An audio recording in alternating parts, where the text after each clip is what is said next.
안녕하십니까. 요양보호사 합격 길라잡이 수국쌤입니다. 요양보호사 교재 최신 개정판 표준 교재를 중심으로 핵심 단어 요약 문제풀이로 진행합니다. 철저한 예습 복습으로 꼭 합격하시기 바랍니다.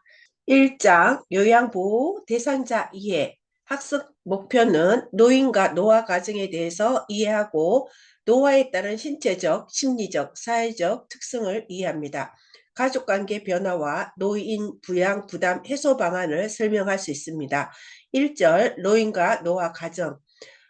노인의 의미와 개념. 우리나라 노인복지법에서 노인은 후손의 양육과 국가 및 사회의 발전에 기여하여 온 자로 정의하고 있으며 존경받으며 건전하고 안정된 생활을 보장받는다고 명시하고 있다. 따라서 국가와 국민은 경로 효친의 미품 양속에 따른 건전한 가족 제도가 유지 발전되도록 노력하여야 하고 국가와 지방자치단체는 노인의 보건 및 복지 정진에 책임이 있으며 이를 위한 시책을 강구하여 추진하여야 한다. 이렇게 노인의 의미와 개념이 있습니다. 자, 노인은 신체, 정신, 사회적 모든 측면에서 퇴화, 좋지 않게 나빠진다는 거죠. 상실하는 과정에 있는 사람을 의미하고 특히 장기요양 대상자인 노인은 퇴화와 상실이 상대적으로 급속히 진행되고 앞으로도 지속적으로 악화가 예상되는 고위험군의 대상이라는 점에 유의하시고 공부하시면 될 것 같습니다. 두 번째, 노인의 기여가 있습니다. 어떤 여러 가지 면에서 어르신들, 노인이 우리 사회에 기여를 했는데 첫 번째, 경제적 기여가 있습니다. 네, 65세 이상 노인들은 우리나라 산업화를 이룩하여 경제대국으로 성장시켰습니다. 그래서 경제적 기여.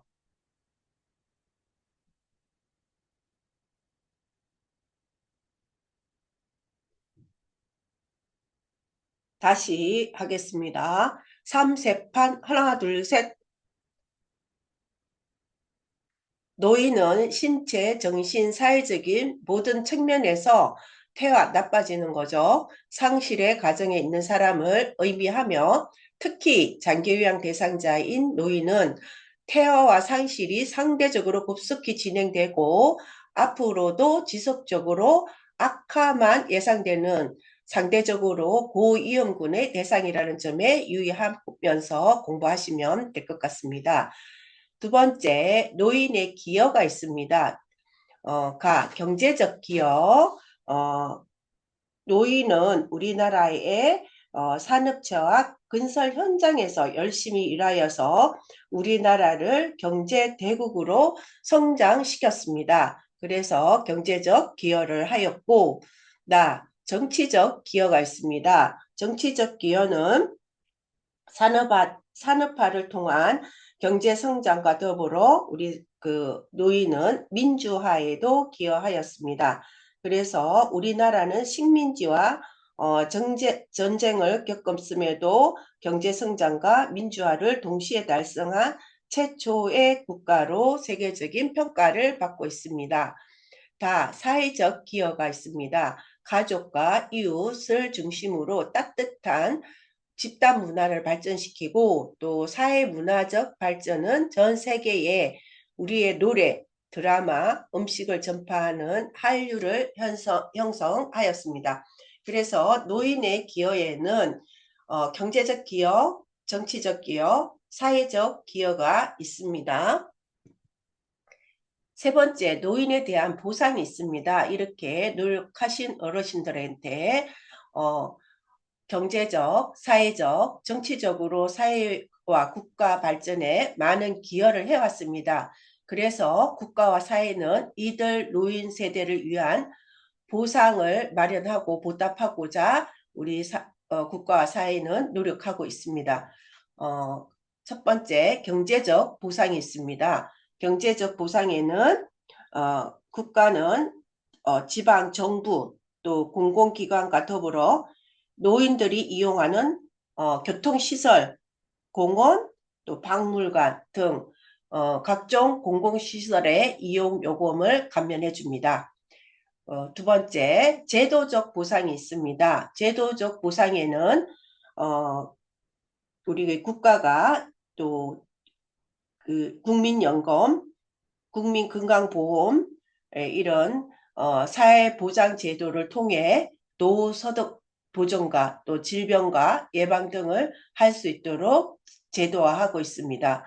여가 활동으로는 노인복지관, 경로당을 통해서 노인 공경, 또 노인복지 서비스 전달에 적극적으로 노력하고 있습니다.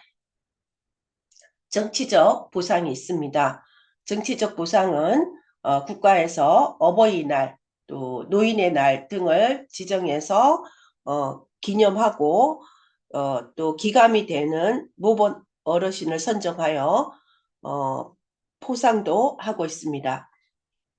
또 네 번째, 지적이나 정신적 문화유산의 전수를 하고 있습니다. 유형, 무형의 문화재를 보존하고 전수를 받을 수 있도록 지원하고 있습니다. 그래서 노인에 대한 보상에는 경제적 보상, 제도적 보상, 정치적 보상, 지적, 정신적 문화유산의 전수가 있습니다. 네 번째, 노인의 건강한 노화를 위해서 살펴보도록 하겠습니다. 노화의 긍정적 측면에서 젊은 세대에 비해서 삶의 균형과 지혜를 쌓아 여러 가지 긍정적 측면이 있습니다. 첫 번째, 노인은 일상적인 균형을 유지하고 또 안정적이며 지속적으로 수준 높은 동기부여를 통해서 직무를 수행할 수 있습니다. 두 번째, 의사결정에도 신중하고 또 조심스러워 젊은 사람들보다 실수가 적고 사고력에도 뒤지지 않습니다. 세 번째, 수많은 정보 중에서 중요한 정보를 추출해낼 수 있는 능력이 뛰어납니다. 따라서 젊은 세대는 노인들의 삶의 과정에서 얻은 경험과 지혜를 더욱 발전시킬 수 있도록 노력하는 게 좋습니다. 건강한 노화를 위해서 살펴보도록 하겠습니다. 첫 번째, 건강을 유지하기 위해서 노인의 신체와 활동에 맞는 영양분을 섭취하고 적절한 운동을 실시하는 게 좋습니다. 이거에는 지속적으로 뇌 자극을 주어서 기억력과 인지력을 유지합니다. 그리고 유전적 또 생활 습관적 특징을 살펴 자신에게 맞는 음식과 영양 보조식품을 섭취합니다. 또 고혈압, 당뇨, 비만, 그 밖의 질병 유무를 확인하고 신체 기능에 적합한 운동을 지속함으로써 신체적 노화를 늦추도록 노력합니다.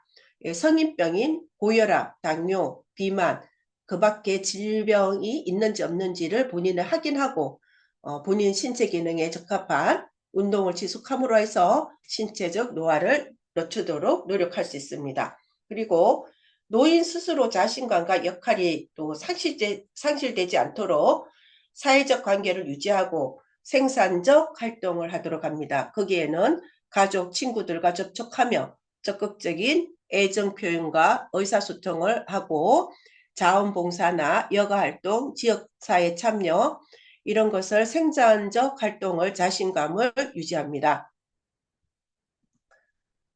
2절에서 노년기의 특성이 있습니다. 노년기의 특성은 국시의 시험에 매우 잘 나옵니다. 자, 신체적 특성에는 세포의 노화가 있습니다. 뼈와 근육이 위축되어서 등이 굽고 키가 줄어들며 피하 지방이 감소하여 전신이 마르고 주름이 많아집니다. 그게 세포의 노화입니다. 면역 능력에 저하가 있습니다. 잠재하고 있던 질병이 나타나거나 또 질병이 발생할 경우 급격하게 상황이 악화되어서 또 죽음을 맞이하기도 합니다. 왜? 면역 능력이 저하되었기 때문에.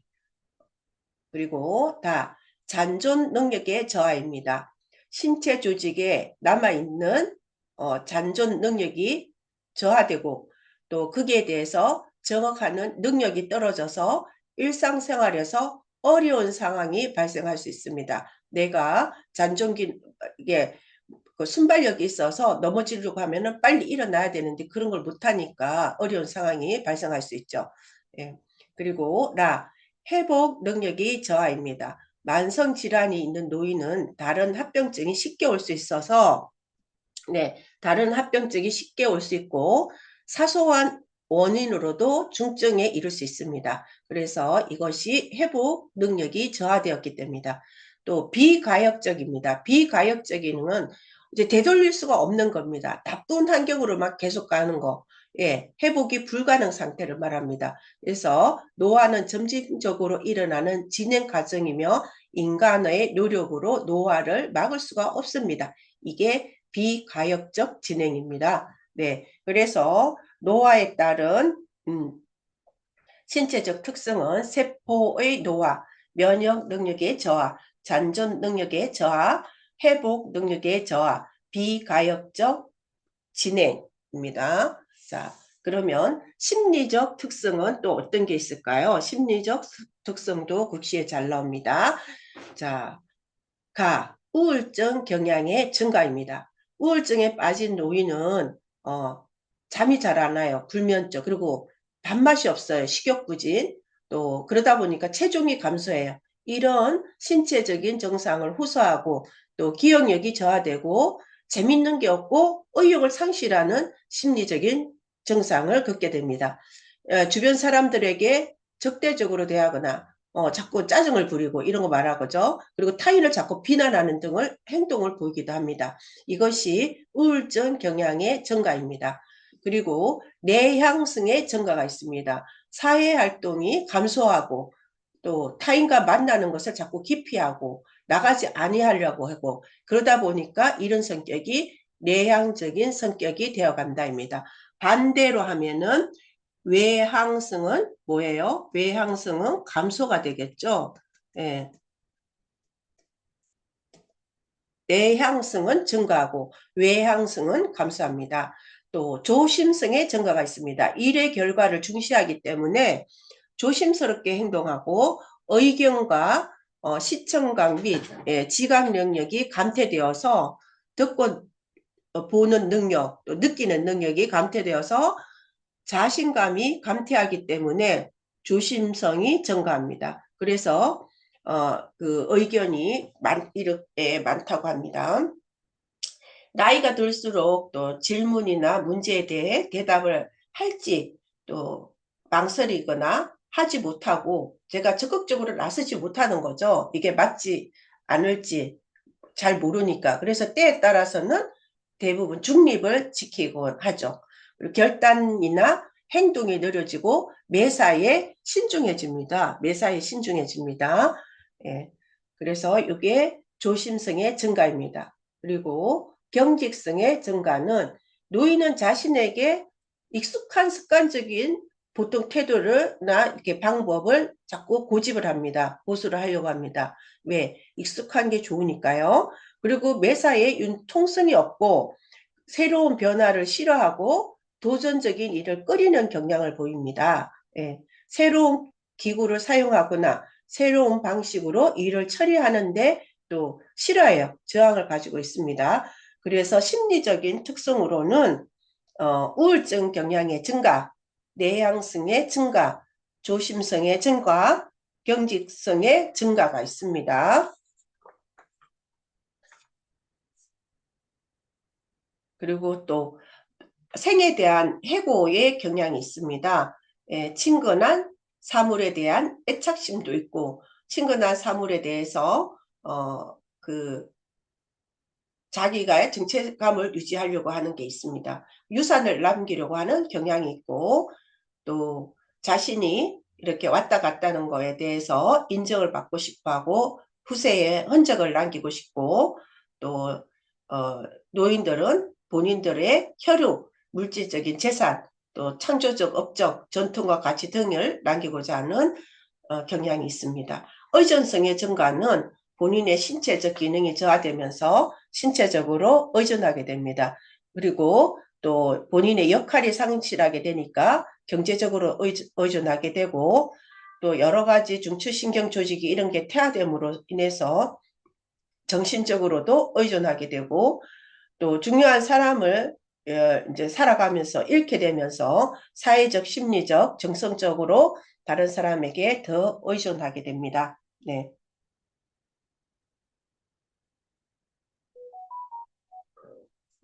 자, 사회적 특성을 살펴보도록 하겠습니다. 사회적 특성에서는 본인의 이제 역할이 있는데 이런 역할도 상실하게 된다. 여러 가지 역할을 그 사회적 역할, 은퇴하면서 또 가장으로서의 역할, 어머니로서의 역할, 가족을 돌보는 역할 이런 게 이제 잃게 되어서 심리적으로 위축이 된다고 합니다. 그리고 경제적 빈곤이 있습니다. 경제적 빈곤은 대부분의 이제 그 은퇴하고 자신의 직장에서 은퇴하다 보니까 경제적인 빈곤이 오죠. 그러다 보니까 여가 생활이나 새로운 일을 수행하려고 하는데 노후 소득을 위한 노후 자금이 없는 경우에는 경제적 빈곤에 놓이게 됩니다.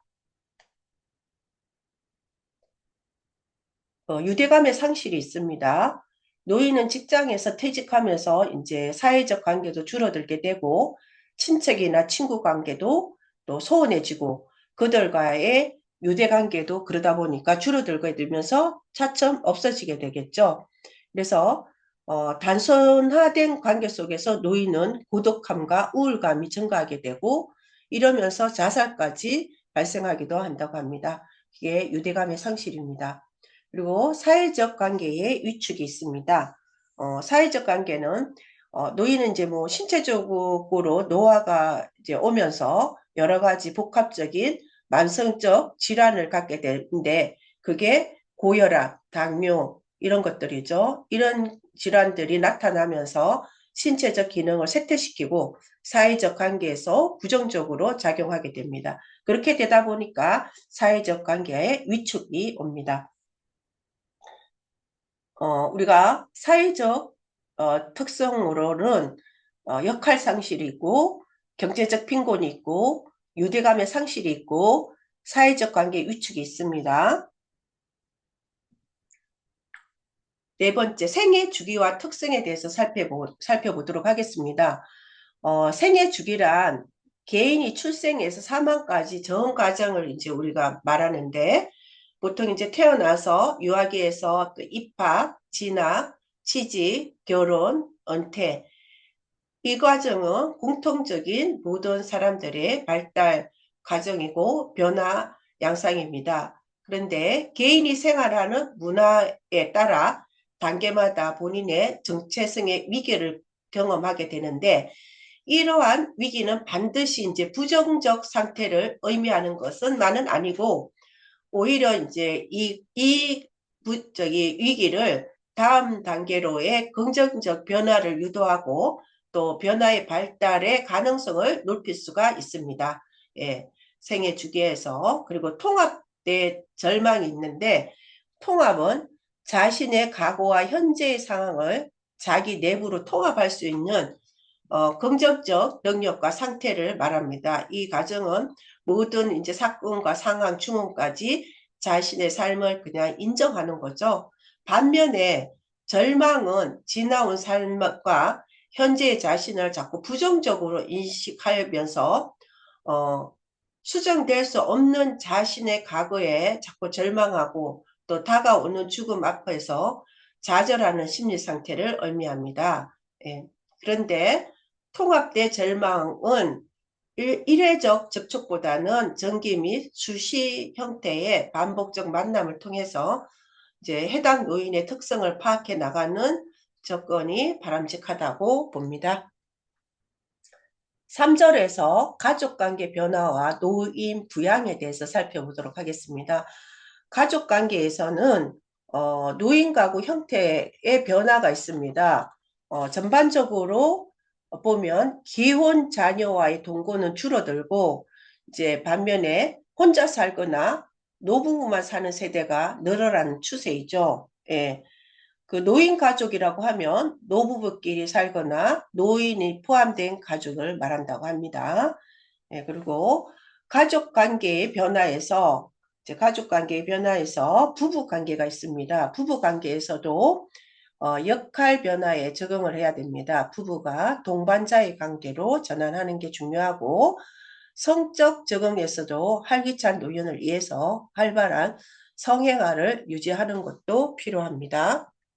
어, 배우자 사별에 대한 적응이 있습니다. 예, 배우자 사별이 노인은 젊은 사람보다 죽음에 대해서 더 많이 생각한다고 하는데 배우자 사별이 가장 스트레스를 많이 받는다고 합니다. 그리고 친구의 죽음도 마찬가지고 그래서 노인이 혼자 된 삶에 잘 적응하기 위해서는 가족이나 자녀의 지지, 또 자아 존중감 이런 향상이 필요합니다. 네, 배우자 사별에 대한 적응은 잘 적응하기 위해서 가족이나 자녀의 지지가 있어야 되고 또 자존감을 존중하는 그런 게 필요하다고 합니다. 그래서 배우자 사별에 대한 적응 단계가 있는데요. 1단계에서 상실감의 시기가 있고 그 다음에 이제 나 이제 부인이 떠났으니까 남편이 떠났으니까 상실감 그래서 우울감 우울하고 이제 비탄하게 제가 막 슬퍼한다 이거죠. 매우 더 슬픈 거의 비탄입니다. 2단계에서는 배우자가 없는 상황을 이제 받아들이고 혼자 된 사람으로서 정체감을 지닙니다. 떠난 사람을 뭐 계속 바란다고 올 수가 없잖아요. 그러니까 이제 그 상황을 받아들입니다. 그리고 3단계에서는 이제 그걸 이제 정체감을 지니고 이제 떠난 사람이고 그러면서 혼자 사는 삶을 적극적으로 개척해 나간다고 합니다. 그래서 배우자 사별에 대한 적응 단계 1단계, 2단계, 3단계가 있습니다. 그리고 나에서는 부모 자녀 관계가 있습니다. 부모 자녀 관계에서는 이제 노인은 젊은 사람보다 더 자녀들하고 또 살고 싶어 하겠죠. 예, 그렇지만 우리가 부모가 이제 양육하는 동안에는 그 자녀들에게 많이 희생하고 또 투자하고 자녀 이제 결혼까지 시키면서 시키고 나니까 어떻게 해요? 다 떠나버리잖아요. 그걸 갖다가 빈둥지 증후군이라고 합니다. 예, 부모가 자녀를 다 양육시키고 결혼까지 해서 이제 분가시키고 나서 부부만 남는 걸 빈둥지 증후군이라고 합니다. 그리고 그러면서 이제 핵가족화가 진행되면서 자녀가 이제 직접 노인 부모를 부양하는 일이 점점 사라지게 되죠. 그렇게 되면서 우리가 자녀가 노인 부모와 근거리에 살면서 부양하는 가족 형태를 수정 확대 가족이라고 합니다. 예, 이것이 국시에 또 잘 나옵니다. 빈둥지 증후군과 수정 확대 가족. 수정 확대 가족은 부모와 근거리에 살면서 부양하는 가족 형태를 수정 확대 가족이라고 합니다. 또 고부 장서 관계가 있습니다. 예, 고부 간의 갈등인데 요즘은 또 사위하고 장모하고 갈등이 있다고 해서 장서 갈등이라고 합니다. 그래서 고부 장서 갈등이 있는데 이거를 이제 서로가 다른 가치관 공유 등을 통해서 바람직한 관계를 유지하도록 노력해야 됩니다. 그래야 자신의 삶을 활기차게 살아가기 위한 방법이고 또 노력을 해야 합니다.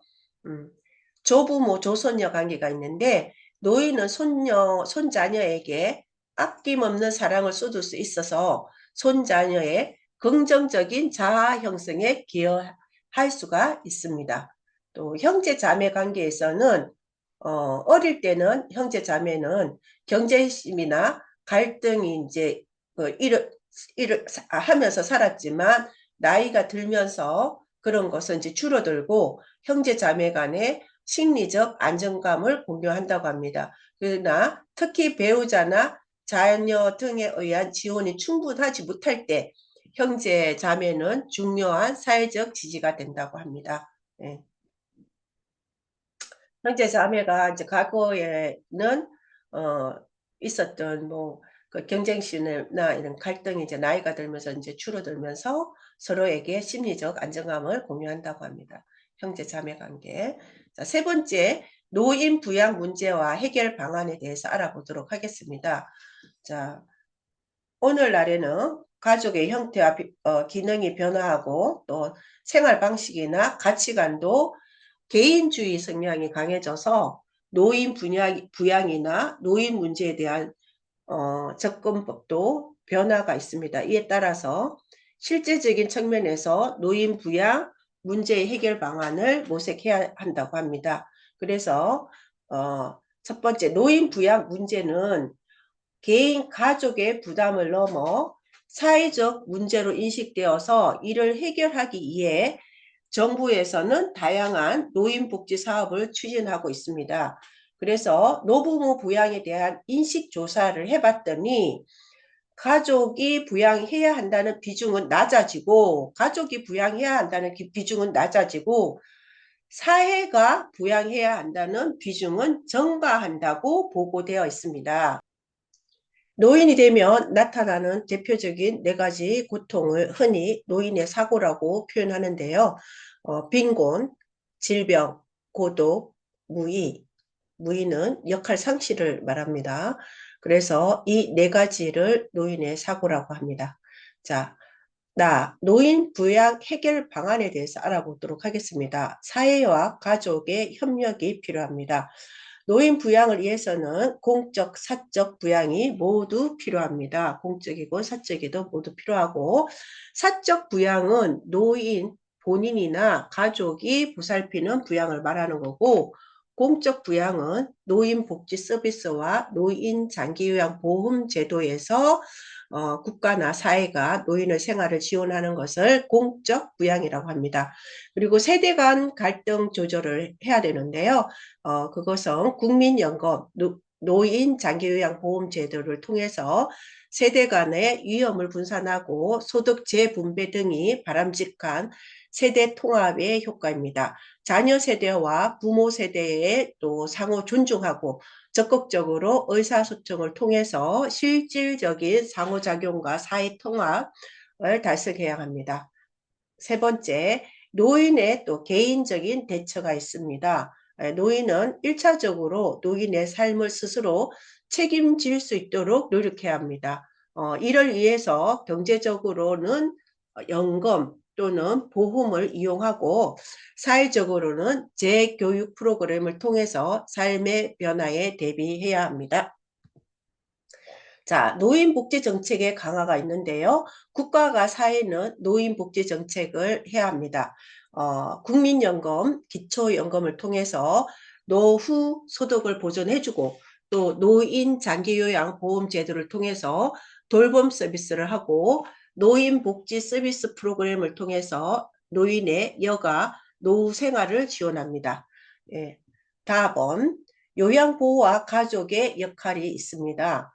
공식적 돌봄 인력은 사회복지사와 간호사, 요양보호사가 있고 또 비공식적 돌봄 인력에는 배우자와 자녀, 이웃이 있습니다.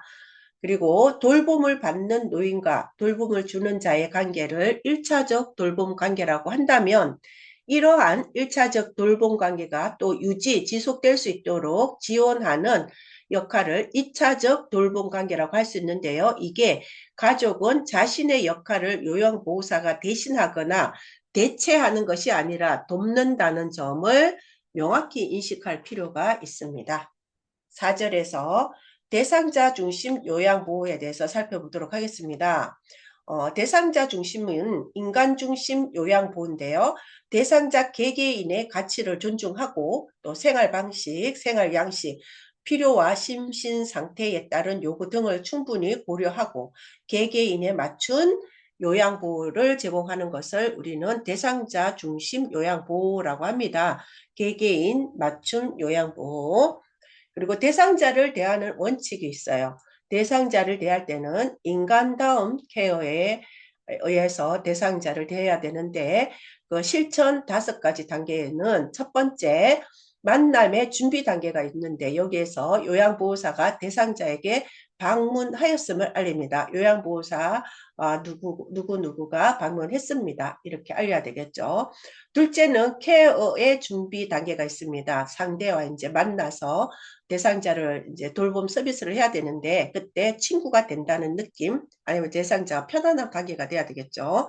셋째는 지적 또는 감각, 지각의 연결 단계에서 대상자가 기분 좋게 느낄 수 있도록 돌봄을 시행해야 됩니다. 그리고 넷째는 감정의 고정 단계에서 케어의 기분 좋은 점을 상대 기억에 남게 해주는 게 중요합니다. 오늘 이제 요양보호사가 서비스를 했는데 서비스를 받으니까 어르신이 대상자가 너무 좋구나. 그럼 다음에 또 왔으면 좋겠다. 이런 거.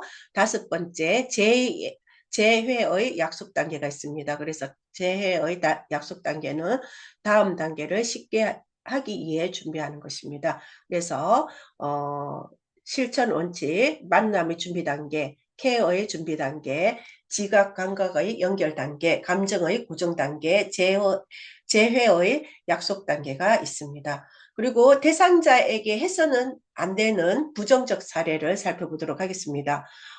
제공자 중심의 요양보호 사례에서 무엇이든 강제하면 안 됩니다. 이것을 해라. 이것을 해야 된다. 이렇게 강제하면 안 됩니다. 사고 방지만을 강조하는 사례가 있습니다. 이렇게 자꾸 혼자 다니시면 사고 나십니다. 또 치매 어르신이 자꾸 다니신다고 불편하다고 억제를 한다거나 이렇게 하면 안 됩니다. 그리고 대상자에게 위험한 요양보호는 부적절한 케어입니다. 대상자를 겨드랑이를 껴서 끌어올린다든지 침대에서 휠체어에 태울 때 겨드랑이를 껴서 대상자를 끌어올린다든지 이런 것은 부적절한 케어입니다. 자, 억제대의 피해를 살펴보면 자세 변환이 힘들어서 욕창이 잘 생기고 근육을 움직이지 않아서 근력이 떨어집니다. 심장 기능이 저하되고 인지 기능이 저하되고 관절이 굽고 골다공증이 생기거나 악화됩니다. 그러니까 신체를 억제해 놓으니까 모든 상황이 할 수가 없잖아요. 그러니까 생각이 없고 근력이 떨어지고 그러다 보면 신장 기능이 저하되고 인지 기능 저하되고 관절이 굽고 골다공증이 생기거나 이런 게 모든 게 악화된다. 예, 억제대의 피해.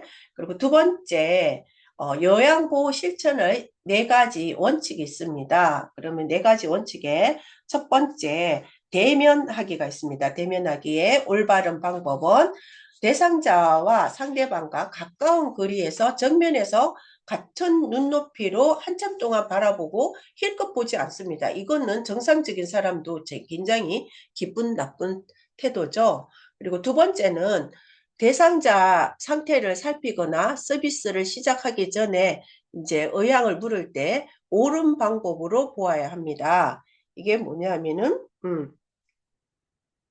대상자에게 그 상태 살필 때 이렇게 어떤 기분이 어떤지 또 신체 상태는 어떤지 이렇게 시작하기 전에 의향을 물을 때 좋은 방법으로 생각해라 이 말이죠. 쳐다보기만 하면 적대적으로 느낄 수 있으므로 계속 이제 한참 동안 쳐다보는 걸 말하는 거죠. 그러니까 눈을 맞추고 나서 2초 이내에 인사하거나 말을 끝내는 게 좋다. 그리고 대상자가 벽 쪽으로 돌아 누워서 시선을 피하며 누가 왔을 때 이제 거부 반응을 일으키면 침대와 벽 사이에 틈을 만들어서라도 눈을 맞추면서 제 눈을 봐주세요 라고 요청하면서 대화를 합니다. 그리고 5번째, 대상자에게 가까이 갈 때 또 서비스를 제공할 때 옳은 방법으로 눈을 맞추며 보아야 합니다. 그래서 상대방과 가까운 거리에서 정면에서 같은 눈높이로 최소 1초 이상은 눈을 맞추며 상대를 보는 게 좋습니다. 대화할 때 너무 빤히 쳐다보는 것도 좋지 않지만 그래도 1초 대화를 할 때는 눈을 맞추면서 대화를 하라 이거죠. 네. 그리고 옳지 않은 방법에서는 대상자와 멀리하거나 위에서 이렇게 멀리 서서 대화하거나 아니면은 위에서 아래를 내려다보면서 하면 좋지 않고 또 정면이 아닌 옆에서 짧게 힐끗 쳐다본다 이런 거는 옳지 않은 방법이고 대상자를 보지 않으면서 당신은 없는 사람이다 또 혹은 당신에게 관심 없다 이런 그 의미로 대상자에게 전달이 되면 이거는 옳지 않은 방법입니다. 그다음 말하기가 있습니다. 말하기에서는 대상자에게 천천히 또박또박 긍정적인 얘기로 하고 대상자가 이야기하지 않더라도 지속적으로 이야기를 하는 것이 좋습니다. 그래서 대상자가 첫 번째 졸고 있거나 아직 잠에서 덜 깼을 때는 침대판을 두드리고 대답이 없으면 약 3초간 잠시 기다렸다가 다시 한번 두드려서 대상자를 깨운 뒤에 말을 시작합니다. 치매이거나 의식이 온전치 않은 대상자도 에게도 아무 말도 안 하는 대상자에게도 말을 건네는 게 좋습니다. 그리고 부정적인 명령투로 말하는 것보다 항상 긍정적인 문장으로 이야기하는 것이 좋습니다. 또 한 가지 표현을 이해하지 못하면 내가 어떤 말을 했는데 대상자가 이해를 하지 못하면 다른 표현을 바꾸어 다시 이야기하고 그때마다 최소 3초 이상 또 기다려줍니다. 대상자가 이제 인지 능력이 떨어져 있기 때문에 빨리 못 받아들일 수도 있잖아요. 그래서 3초 이상 기다려서 준다. 또 봐야 할 것을 눈높이에서 마주보며 말을 합니다.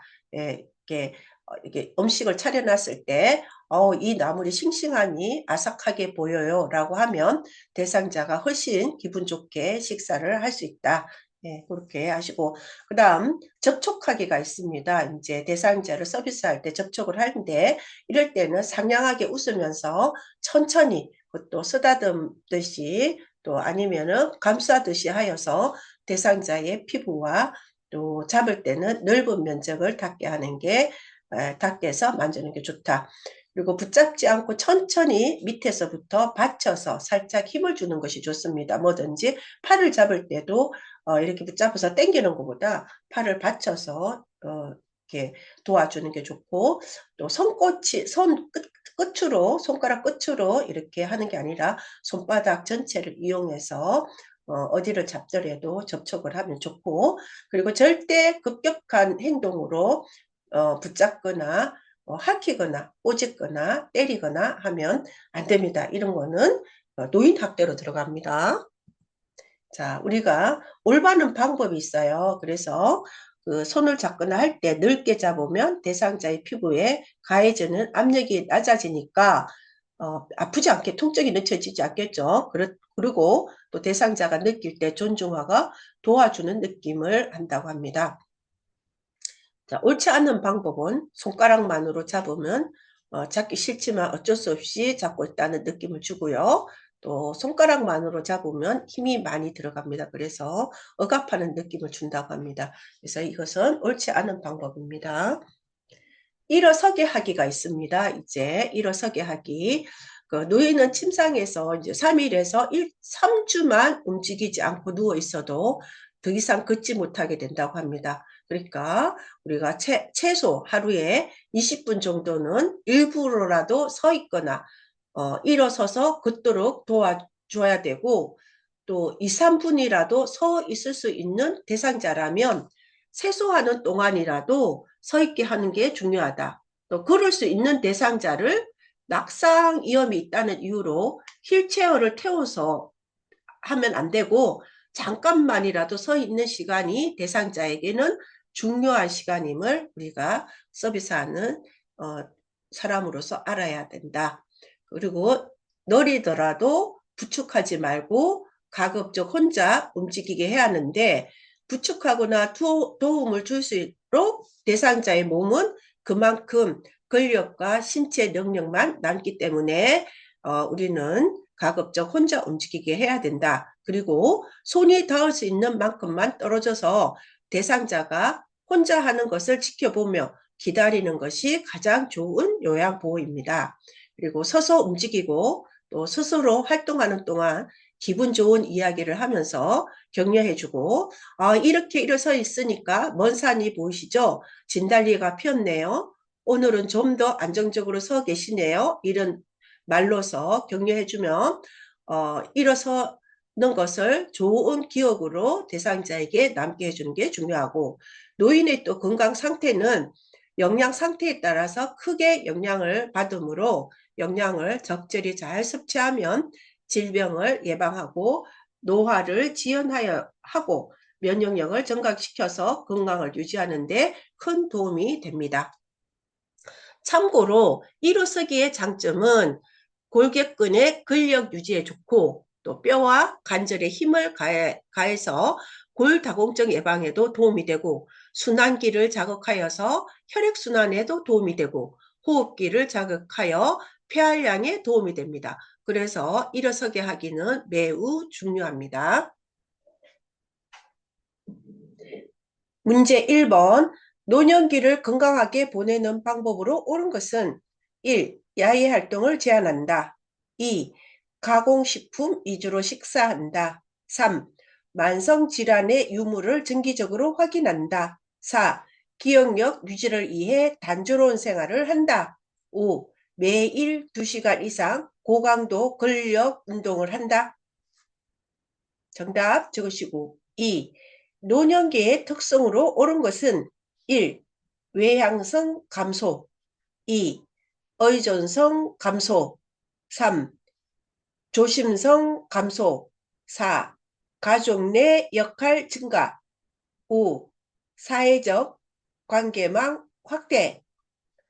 문제 3번. 노부모와 가까이 살면서 부양받는 새로운 가족 형태는 1. 다문화 가족, 2. 핵가족, 3. 고령화 가족, 4. 노인 부양 가족, 5. 수정 확대 가족. 정답 다 적으셨으면 확인하겠습니다. 1번의 정답은 3번입니다. 자, 노년기 건강하게 보내기 위해서 올바른 방법. 만성질환의 유무를 정기적으로 확인 중요하죠. 자, 노년기 문제 2번은 정답이 1번입니다. 노년기 특성으로 옳은 것은 외향성의 감소. 네, 바깥으로 나가는 거는 감소, 외향. 이게 반대면 뭡니까? 내향성은 증가가 되죠. 네, 잘 아셔야 됩니다. 자, 문제 3번의 정답은 5번입니다. 노부모와 가까이 살면서 부양받는 새로운 가족 형태는 수정 확대 가족입니다. 문제 4번. 노인의 날을 지정하여 해마다 기념하는 노인을 위한 보상 유형은 1. 지적 보상, 2.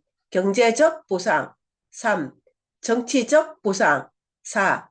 자유적 보상, 5. 문화유산의 전수. 정답 적으시고, 문제 5번. 노인 부양 문제의 개선 방안으로 옳은 것은 1. 세대 분리를 촉진한다.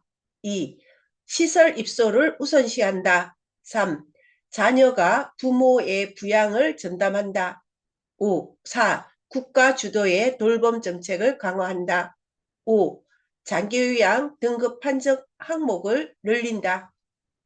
정답 적으시고, 문제 6번. 배우자 사별에 대한 적응 단계 중 노인이 처음으로 겪는 정서적 반응은 1. 정체감, 2. 소외감, 3. 책임감, 4. 상실감, 5. 고독감. 네, 정답 적으시고 확인하겠습니다. 문제 4번에 정답은 정치적 보상입니다. 노인의 날 지정하고 이런 거는 국회에서 국회의원들이 이제 어르신들을 대접한다고 지정한 날짜이기 때문에 정치적 보상이라고 생각하시면 되고요. 문제 5번의 정답은 4번입니다.